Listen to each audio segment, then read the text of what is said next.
প্রিয় শিক্ষার্থীরা, এখন আমি তোমাদের সাথে শেয়ার করবো চট্টগ্রাম বোর্ড 2026-এ আসা একটা কোয়েশ্চেন। এটা পরিমিতি চ্যাপ্টার থেকে, চ্যাপ্টার 16 থেকে। কতে কি বলা হয়েছে দেখো, একটি ত্রিভুজের দুই বাহুর দৈর্ঘ্য যথাক্রমে 9 সেন্টিমিটার এবং 12 সেন্টিমিটার এবং এদের অন্তর্ভুক্ত কোণ 45 ডিগ্রি হলে 45 ডিগ্রি হলে ক্ষেত্রফল নির্ণয় করো। আচ্ছা, চলো আমরা করি।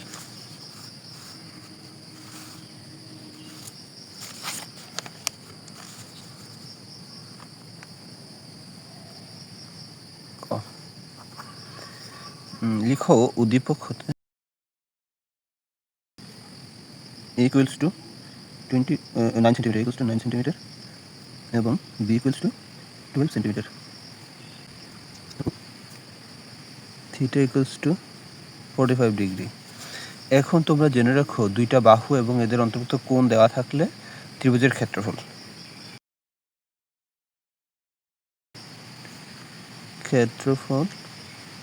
Equals to half AB sine theta. তো জাস্ট ভ্যালুগুলো পুট করে দাও। হাফ এর ভ্যালু 9, বি এর ভ্যালু 12 ইন্টু সাইন 45 ডিগ্রি। ঠিক আছে, তো এই 2 দ্বারা যদি এটাকে কাটো, এটা 6 হবে। তো 6 ইন্টু 9 ইন্টু 45 ডিগ্রি ভ্যালু কত জানো? 1/√2। তাহলে এই √2 দ্বারা কিন্তু এটাকে কাটা যায়। কীভাবে কাটা যায় আমি বলি। ধরো তুমি 3কে কাটলা 6 ইন্টু 2, হ্যাঁ, আর 6কে কাটলা 3 ইন্টু 2। তারপর এই 2কে কিন্তু √2 দ্বারা ভাঙা যায়। √2 মানে হচ্ছে দুইটা √2। 2 মানে কটা √2? √2 ইন্টু √2। তাহলে এটা দ্বারা যখন তুমি কাটবা তখন এখানে একটা √2 চলে যাবে। অর্থাৎ আমি আগে এই জিনিসটা কীভাবে ভাঙতে পারি? 3 ইন্টু √2 ইন্টু √2, এটা কে 6 কিনা, তারপর একটা √2 চলে গেলে 3√2। তাহলে এইখানে থাকতে হচ্ছে 3√2 ইন্টু 9। ঘটনাটা এটা তোমরা ক্যালকুলেশন করতে পারো, সমস্যা নেই। আর 3 নং 27, এটার সাথে 3 নং 27, 27√2, এটা হচ্ছে অ্যান্সার। এবার তোমরা তোমাদের মতো করে ক্যালকুলেশন করে নিও, ঠিক আছে?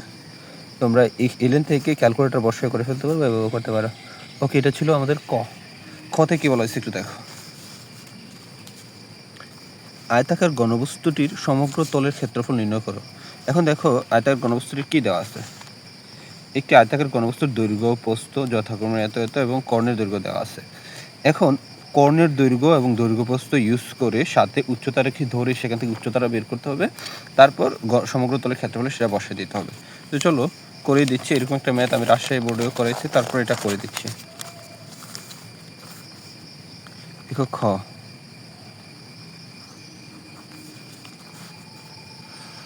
উদ্দীপক হতে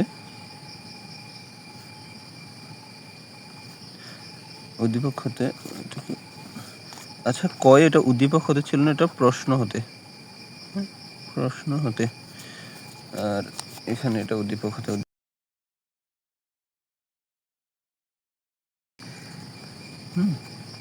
দড়ি উচ্চতা আয়তাকার ঘনবস্তুর উচ্চতা C equals to H centimetre. এখন আমরা শর্তটা খাটাবো। আমরা জানি দৈর্ঘ্য প্রস্থ উচ্চতার সাথে কর্ণের দৈর্ঘ্যের একটা রিলেশন আছে, তো সেই শর্তটা খাটাবো। শর্ত মতে দেখো, দৈর্ঘ্য প্রস্থ উচ্চতা দ্বারা আমরা কর্ণের দৈর্ঘ্য বের করতে পারি সূত্রের সাহায্যে। সেটা কীভাবে জানো? √a² + b² + c²। এটা কিন্তু ঘনবস্তুর কর্ণের দৈর্ঘ্য বের করার সূত্র। তো ABC এদের দৈর্ঘ্য প্রস্থ উচ্চতা, এগুলোর সাহায্যে আমরা কর্ণের দৈর্ঘ্য বের করছি। ইকুয়ালস আমরা কর্ণের দৈর্ঘ্যটা দিব, এটাই আমাদের একটা শর্ত। এখান থেকে আমরা এবির ভ্যালু বসাই দিয়া সহজেই সি এর ভ্যালুটা অর্থাৎ উচ্চতাটা আমরা বের করে ফেলতে পারবো, ঠিক আছে? তো চলো আমরা করি।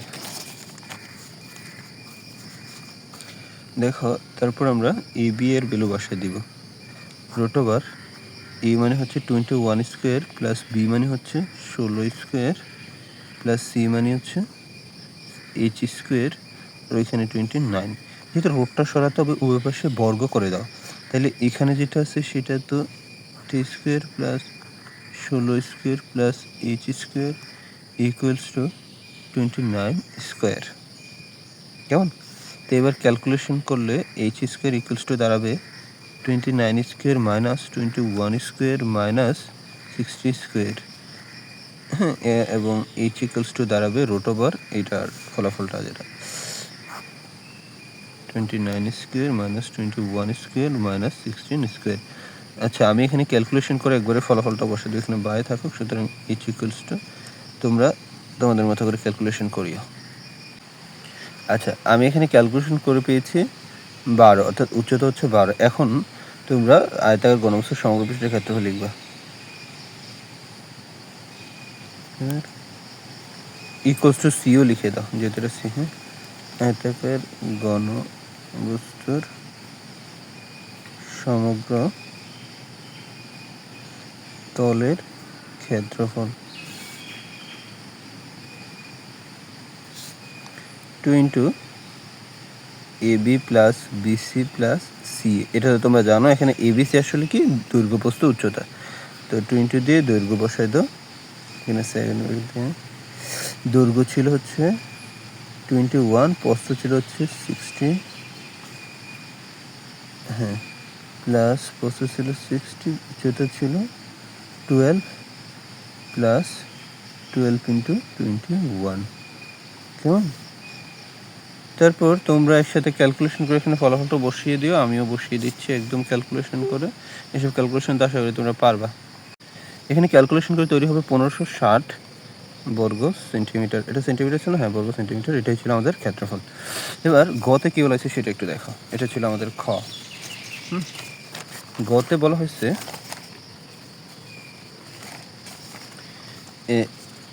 এখানে যে রম্বসের কর্ণদ্বয় যথাক্রমে আয়তাকার ঘনবস্তুর দৈর্ঘ্য প্রস্থ সমান হলে রম্বসটির পরিসীমা নির্ণয় করো। দেখো, রম্বসটির কর্ণের দৈর্ঘ্য যদি পরিসীমা হচ্ছে কোনো একটা চিত্রের সমগ্র বাহু, অর্থাৎ সবগুলো বাহুর যোগফল।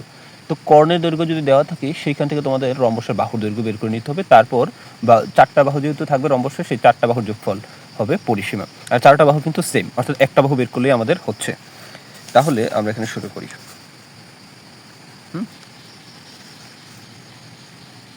গ, যেহেতু বলছে আয়তাকার ঘনবস্তুর দৈর্ঘ্য প্রস্থ হচ্ছে ওইটার কর্ণ, তাহলে রম্বসের কর্ণের দৈর্ঘ্য যথাক্রমে 21 সেন্টিমিটার এবং 16 সেন্টিমিটার। হ্যাঁ, আমরা একটা ডেমো চিত্র আঁকবো রম্বস, রম্বস একটা ডেমো চিত্র, নামও দিবা চিত্রটার। হ্যাঁ, রম্বস যারা চিনো না তাদেরকে বলি, রম্বসের 4টা বাহু সমান। এটা একটা সামান্তরিকের মতো চিত্র হবে, কিন্তু এর 4টা বাহু হবে সমান। ধরো ABC, আমারটা সমান নাও হতে পারে, তোমরা হচ্ছে স্কেল ব্যবহার করে আঁকবা, একটু সমান করে আঁকার চেষ্টা করবা। তারপর আমাদের কাছে দেওয়া আছে হচ্ছে এই কর্ণটা প্লাস হচ্ছে এই কর্ণটা। এখন মজার ব্যাপারগুলো জানতে হবে। ধরো তারা উবিন্দু ছেদ করে, সেই মজার ব্যাপারগুলো কি? রম্বসের কর্ণদ্বয় পরস্পরকে সমকোণে সমদ্বিখণ্ডিত করে। সমকোণে সমদ্বিখণ্ডিত, আমি দুইটা কথা বলছি, একটা বলছি সমকোণে আর একটা বলছি সমদ্বিখণ্ডিত করে। দ্বিখণ্ডিত করে অর্থ হচ্ছে এই উডি সমান সমান বিডি, এউ সমান সমান উসি, কর্ণটা এখানে দুইটা ভাগ হয়ে যায়।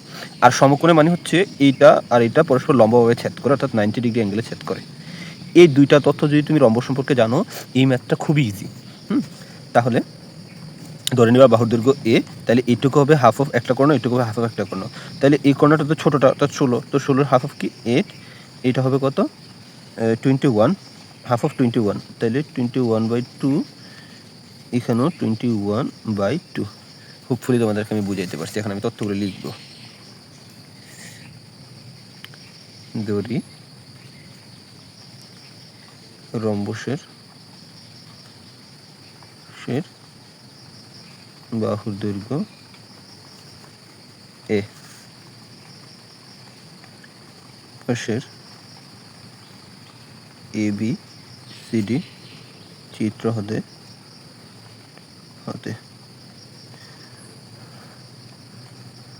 AU ইকুয়ালস টু 8 সেন্টিমিটার এবং না, এটা আমাদের লেখো DO equals to 21/2 centimetre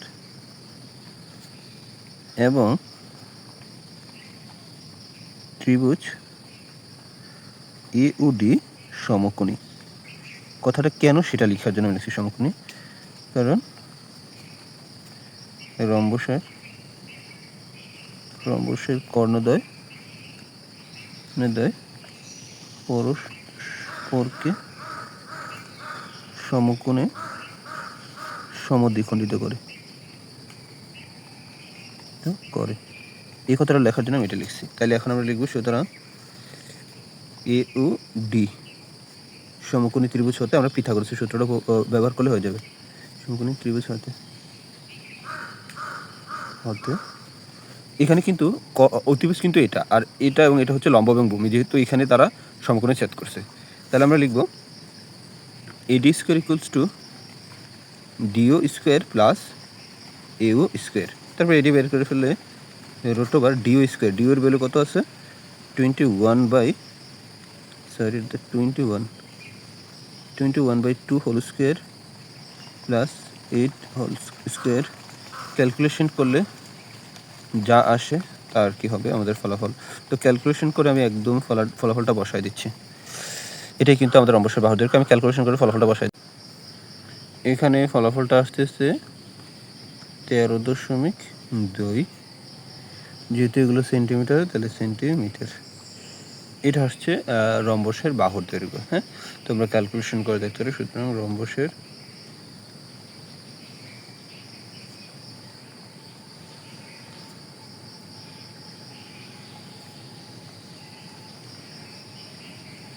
centimetre, এটাকে লিখো এ ইকুয়ালস টু 3.2 সেন্টিমিটার। তাহলে আমাদের যেটা চাইছিল রম্বসের পরিসীমা, সুতরাং রম্বসের পরিসীমা ইকুয়ালস টু 4a হবে। তাহলে 4 × 13.2 সেন্টিমিটার, যেটা ফলাফল আসে ওইটাই অ্যান্সার। তোমরা ক্যালকুলেট করে নিও। হ্যাঁ, 4 × 13.2 এটা ছিল আমাদের অ্যান্সার। এর মধ্যে দিয়ে আমরা চট্টগ্রাম বোর্ড 2026-এ আসা কোয়েশ্চেনটি সলভ করে ফেললাম।